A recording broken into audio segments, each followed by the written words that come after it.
Shalom, giving honor and praise to Yah, creator and the maker of heaven and earth. My name is Yeshaya Yisrael. Want to talk on a particular subject that is important. First, going to address Israelites. The tribe of Judah is not the only tribe that was scattered. That's one thing to be noted. When you go into the book of Ezekiel, chapter 11, it speaks about the scattering of the house of Israel. So it was not just the tribe of Judah. All right, now, that's one thing to be noted. So when you go to Isaiah 11, verse 11 and verse 12, you read about Judah and Israel in there.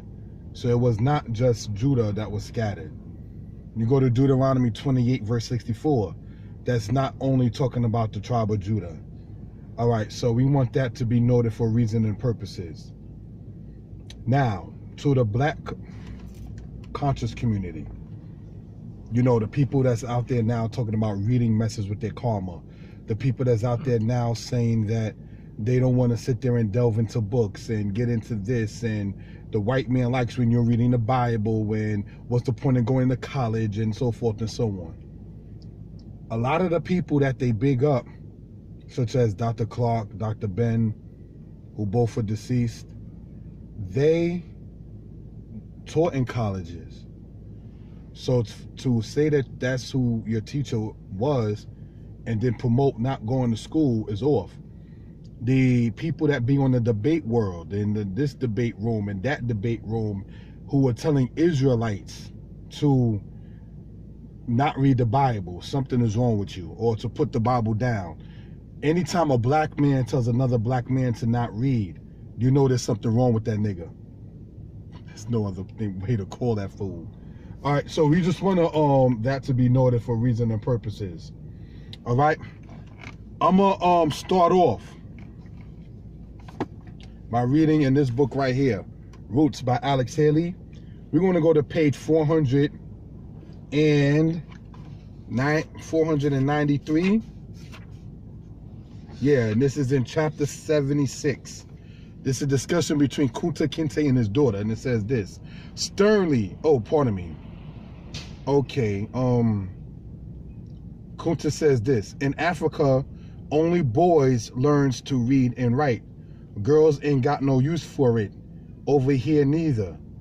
Then his daughter Kizzy says the following. How come Mammy can't read and write then? Then Kunta says back this, and check this part out. Sternly he said, don't you be talking that. You hear me?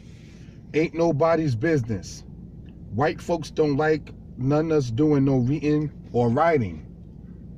Then she says, how come? Then he says this. Cause they figures less we knows, less trouble we makes. So I just wanted that to been read from out of there, because it says that the less the black people knew, the less trouble the black people will make. And the less you know comes from the fact of being illiterate. So I just wanted to point that out for reason and purposes, right? Now I have a book here for reason and purposes. All right, we're gonna get into this particular part right here. And there's going to be a couple of paragraphs out of this. Stroud's Slave Laws by George M. Stroud, right? And we want to go to page, because I got a line out. All right, the introduction, Roman numeral number 13. And it says this.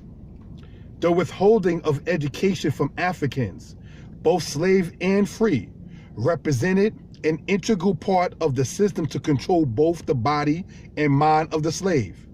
In Narrative of the Life by Frederick Douglass, we see the dire consequences that will result to both the slave and the master if the slave was allowed to learn to read and write. In Narrative, Miss Auld, A-U-L-D, has been caught by her husband teaching Douglass to read. Mr. Auld admonishes his wife, if you give a nigger an inch, he will take an eel. A nigger should know nothing but to obey his master, to do as he is told to do. Learning would spoil the best nigger in the world. Now, if you teach that nigger how to read, there will be no keeping him. it would forever unfit him to be a slave. He would at once become unmanageable and of no value to his master. As to himself, it could do him no good, but a great deal of harm. It would make him discontented and unhappy. So in order for us in their mind to be happy, remembering that ignorance is bliss, it was their duty to make sure that we remained ignorant and illiterate. And by being illiterate, you had more ignorance. So I just wanted to point that out. Now we're going to go to the same book right here, but we're going to go to page 138. All right, so we can gain an understanding of this particular aspect. And it says the following about certain laws that were passed in slavery about blacks reading.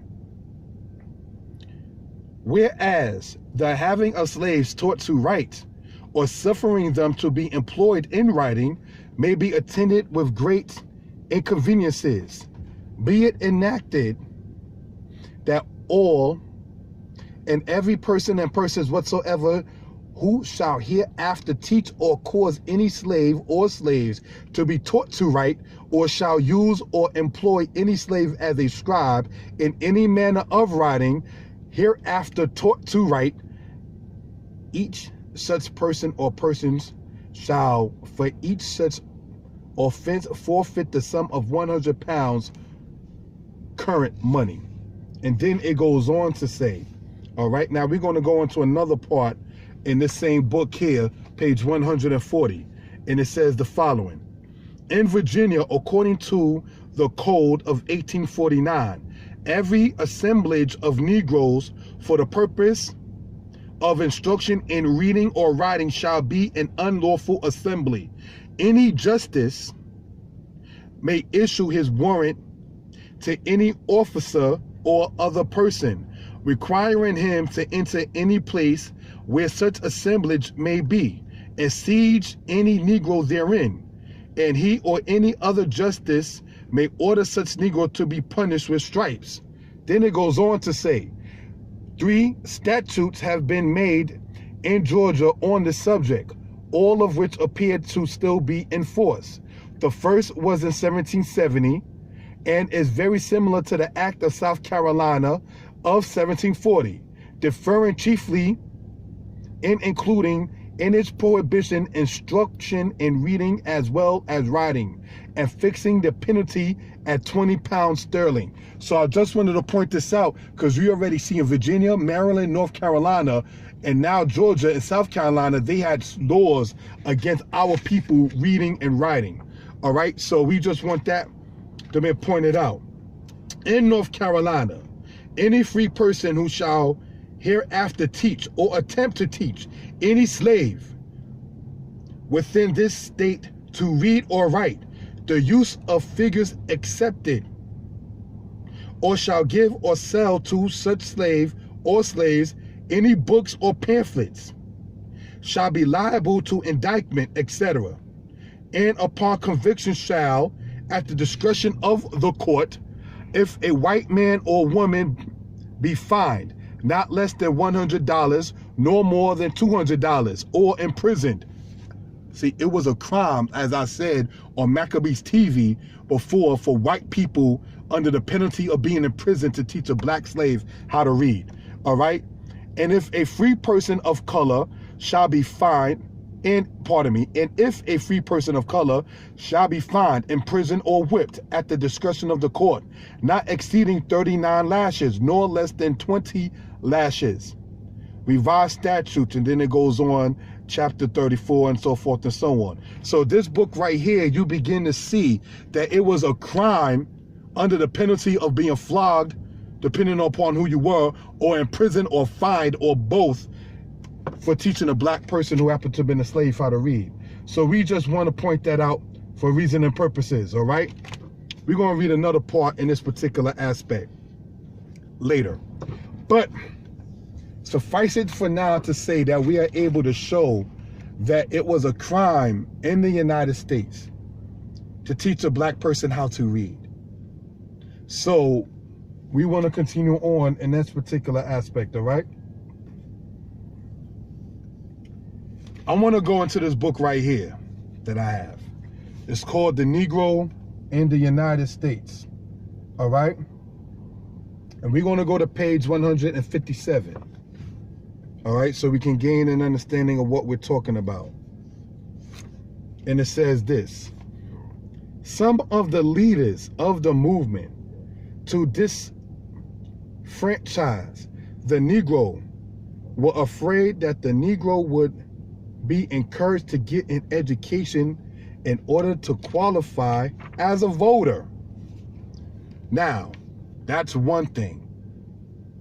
The Negro who wanted to be educated had other people by default afraid of him or her. Us being educated is not something that they wanted us to be. So why would we not go and knock by hating on or knocking or K-N-O-C-K? Why would you knock on the aspect of going to college? All right. Now, this is what happened with poor white people in regards to black people knowing and learning how to be educated and reading. But when the representatives of the poor whites assumed political control, they had to meet the demand of the poor whites for education at public expense. In order to meet this demand, they resorted to the expedient of granting considerable discretionary power to local school boards. These boards diverted state funds, appropriated on a per capita basis from Negro to white children. So they took the money that's supposed to have gone to the Negro students or the black students and gave it to the white students. So when you're talking about, oh, the poor white trash is equated to our struggle, no, they're not. So we want that to be noted for edification purposes. In order to justify such action, all right, the demagogic leaders of the poor whites attacked the principle of Negro education. And in this part right here, if you get this book in your own time and read it, it's basically saying that the black man needs not to even know how to read, because according to them, black people knowing how to read did not help black people. So this is something we want to point out. So the so-called conscious community, we know good and well, is infiltrated and operated by the auspices of the Illuminati, perhaps maybe some Rosicrucians or whoever the hell else, and so forth and so on, because the kind of concepts and the thoughts and the ideas that they're promoting is not of our ancestors. All right, so we want that to be noted for reason and purposes. When you go into a book entitled From Slavery to Freedom by Moss, M-O-S-S, you can look this book up online. They spoke about a black university called the University of St. Corey, all right, where white people from Europe used to go and learn geography. This is going on during the era with Mali, with Timbuktu, with the situation around the era of Askia the Great. You're all right. So we want to sit there and mention this in this particular aspect. All right. So we're going to continue on. All right. In this particular aspect, the Negro in the United States, in the same book. All right. Because I got my little list right here. And we're going to go on to page 87. All right. In this particular aspect and see what it says in this particular regard. All right. Here we go. And it says the following. In 1800, a well-planned insurrection under the direction of a slave known as Gabriel was discovered among the slaves near Richmond, Virginia. Little is known of the leader in this attempted revolt. However, the thorough and elaborate manner in which it was planned indicted that Gabriel was an exceptional person. Although the conspiracy was betrayed by two slaves, the execution of part of the plot was frustrated by a torrential rain. It appears from the scanty information available that the Bible was used to impress the Negroes that they, as the Israelites, could throw off the yoke of slavery and that God will come to their aid. So I just want that to have been noted for reason and purposes. So the people who knew how to read, all right, they used and read the Bible and said they, as the Israelites, can throw off the yoke of slavery and come to their aid. So let me ask you a question. The conscious community that's pimping Kemet and talking about the mental netta, is there any Egyptian writing such as the writings of Ptahhotep or the confessions of and what they call the papyrus, sorry, of Ani. Is there anything inside of any Egyptian wall, be it in Demotic or be it in Hieratic or be it in actual what they would consider hieroglyphic writing? Is there anything in there that promotes the idea of a slave rebelling against their slave master inside of there? Because if you're saying Egypt had no concept of slavery, then certainly they would never have a concept of being liberated from being a slave. All right? So now when we read right here, it says this: it appears from the scanty information available that the Bible was used to impress the Negroes that they, as the Israelites, could throw off the yoke of slavery and that God will come to their aid. So now this is being done around the year 1800. So now you had the situation already in 1799 and before that in 1798 when Napoleon Bonaparte and the rest of them was over in Egypt, and the situation that happened with Napoleon and his decipherment after Thomas Young couldn't do the actual translation of what they call hieroglyphs of today. How come they didn't pick up none of those writings there? It did try to sit there and decipher it and say, you know what, this is going to teach me how to be liberated. No, these people here use the scriptures. And so this is something we want to point out for reasoning purposes. All right, so we're going to move on in this particular aspect. Now, I have a book right here, another one for reference material and purpose. All right, and it's called Christianity, Islam, and the Negro Race. Now, this book was written originally in the year 1888. That's the same year, by the way, when Portugal ended off their legalization of the slave trade. Now, in this book on page 36, it says this: if the slave is not allowed to read the Bible, the sin rests upon the abolitionists, for they stand prepared to furnish him with the key to it, which would make it not a book of hope and love and peace, but of despair, hatred, and blood, which would convert the reader not into a Christian, but a demon. So I just wanted that to be pointed out, because in there, they were saying, according to the white planters, or that is to say, the European enslavers of our ancestors, in that particular case being in South Carolina, that if the black people is taught to read the Bible, then the sin of that, which means that they did not respect it. So when the so-called conscious community now is saying, well, the white man likes you to read the Bible, no, he did not intend for you to read that. You was never supposed to know how to read. Let him have his own way. So we want that to be noted for edification purposes and reasoning. All right, so we can gain an understanding of what we're talking about. Now, I have a book here. We're going to use a lot of our sources. All right, and this one right here is called, pardon the cover, The Slave Community. All right, by John Blasingame. And on page 221 of this book, okay, we see the following: although information is limited, it is possible to draw a portrait of the antebellum black rebel leaders. For the most part, they were young, literate, married, charismatic men, finding sanction for their bloodletting in the Bible, inspiring the faint-hearted with apocalyptic visions of the scriptures, apocalyptic visions from the scriptures of God, delivering the Israelites from the hands of their oppressors.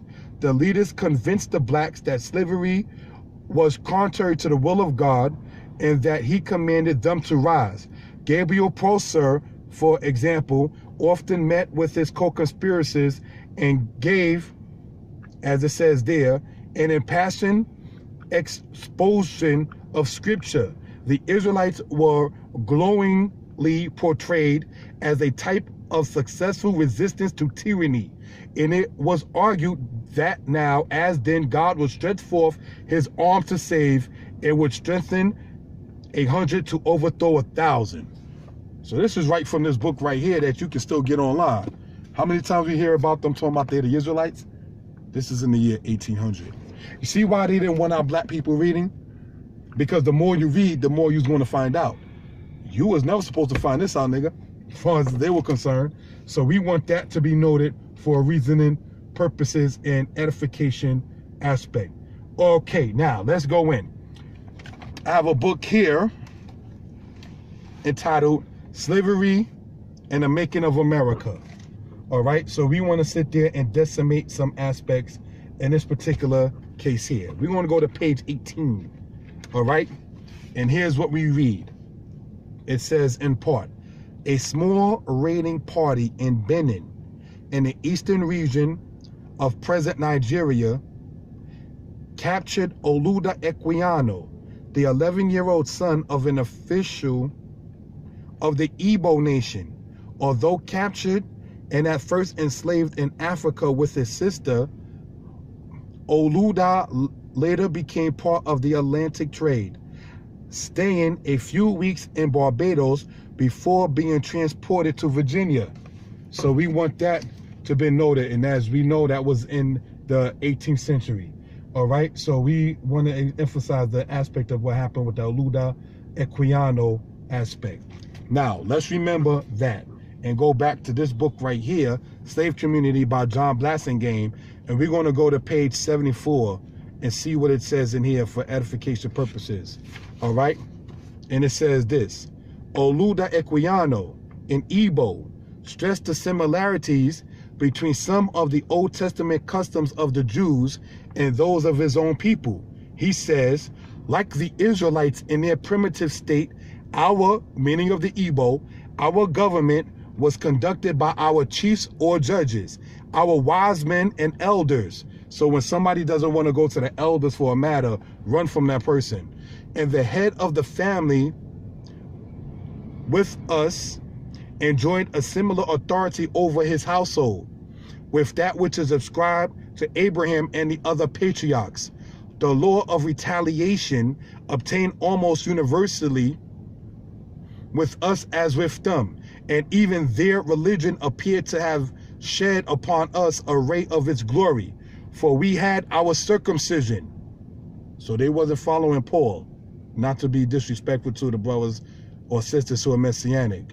All right, we also had our sacrifices and burnt offerings, our washings and purifications, and on the same occasions as they did, the Israelites, like being circumcised on the 8th day, when a woman's going through her menstrual and her being cleansed of it after that. European culture would tell you if she starts her menstrual on Monday, be sexually active on Thursday if she's not bleeding that Wednesday. That's against the laws of Leviticus. So we can go right here, and it says, stress the similarities between some of the Old Testament. This is part of the reason why we can stay comfortably while we stay Old Testament based. They didn't give you the Old Testament. They gave you, if anything, the New Testament, where it tells you in Matthew chapter 6 to go and pray in the closet. Whereas the Old Testament, it says shout unto the Most High. So we want that to be noted for reason and purposes. All right. So next thing we're going to get into, all right, for reason and purposes, is this. Let's go into scriptures, if we will, because the so-called conscious community seems to always want to take shots, as they may call it, against the house of Israel. But let's go into scriptures, we will, right? And we're going to go, brothers and sisters, into the book of Amos. All right, so we can gain an understanding of what we're talking about. We are in the book of Amos, all right, we're in Amos 7 verse 14, and this is Amos speaking of himself, and he says the following: Then answered Amos and said to Amaziah, I was no prophet, neither was I a prophet's son, but I was a herdman and a gatherer of sycamore fruit. And Yah took me as I followed the flock.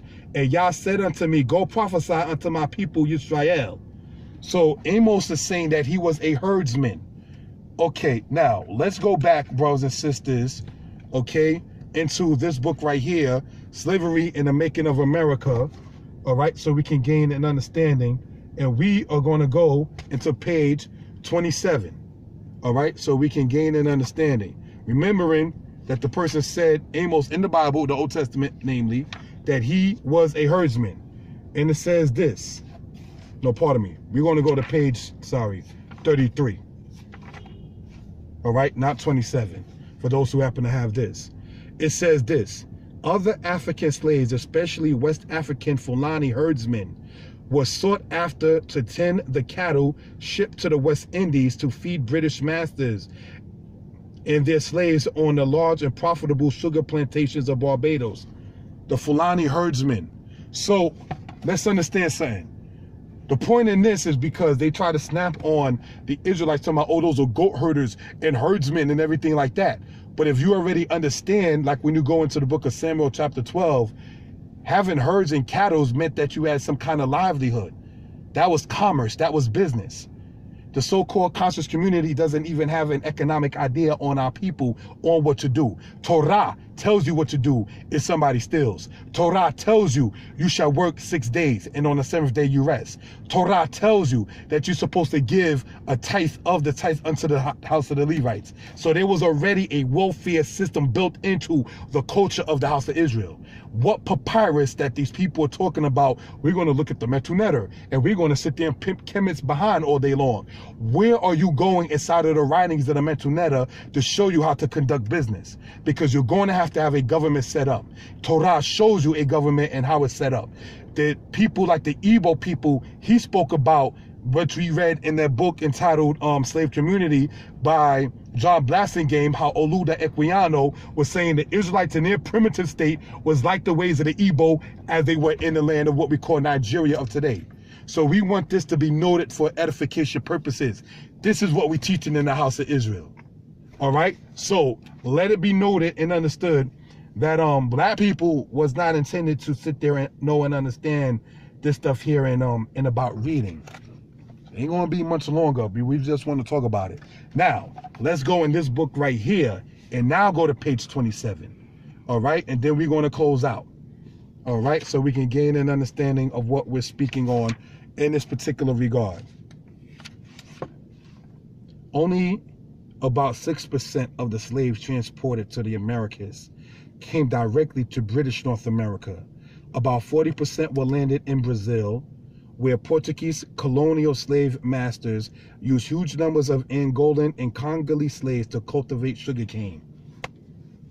So we just wanted to point that out for reason and purposes. We went over Deuteronomy 28 quite often, so there's no need for us to go and rehash that in this particular regard. In concluding this particular case right here, all right, I want to go over this right here. These are giving thanks to the Most High, the books that I wrote. Egypt Talking Writing, did the Torah come from the culture of Tameri? All right, now I understand that there were some people saying that I spelled Tameri wrong. I'm supposed to put T-A as opposed to T-O. I'm not playing games in English when the word is not an English word. All right, so that's the explanation with that. So let that be noted. Okay, so you see Kemet spelled K-M-T-K-E-M-E-T-K-I-M-Y-T. So stop that. All right, so we're not even playing vowel games. Okay, but this book is available online for those who do want it. Egypt Talking Writing, price is $20. Other book that I have right here is called Deuteronomy 28:15-68, which goes into the aspect of Munter when they try to say this Roman historian said things that disprove the black Hebrew Israelites. We explain what that is about in this book right here and show our stance Hebraically and historically. All right, so that too is available online. And this right here, which I think is the most controversial but also necessary, Old Testament Hebrews respond, because a lot of times people who are deeming themselves as messianic periodically attempt to take shots or disrespect or knock us so-called non-messianic. So we wanted to present this book to let it be noted what our stance is. With that, I'm saying Torah to the Most High for the time. My name, once again, is Yeshaya Yisrael. I can be contacted at 908-587-4841 for text or conversation. Shalom.